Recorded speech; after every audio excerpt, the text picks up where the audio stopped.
For a number of college students in the US, homelessness and hunger are everyday concerns. Now, the largest survey of its kind is shedding light on how big these issues are. About 36% of university students surveyed said they were food insecure. Food insecurity for this study meant students didn't know where their next meal was coming from, or if the food was nutritionally sound and safe to eat. Around 36% of students said they didn't have secure housing. About 9% were homeless. For students attending community colleges, those percents were even higher.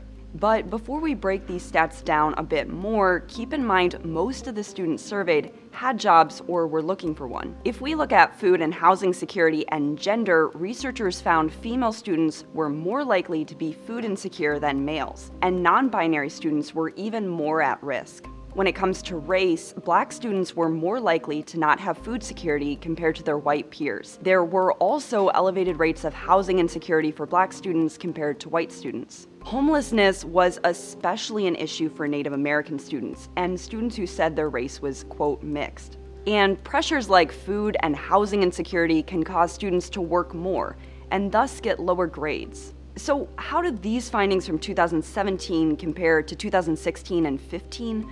The researchers found the findings are, quote, broadly similar, and show this is a public health issue. But the survey offered some solutions too, and the solutions show why homelessness and hunger are issues for college students in the first place. Scholarships, for example, often cover tuition, but not living costs. Loans often don't go far enough to cover basic necessities.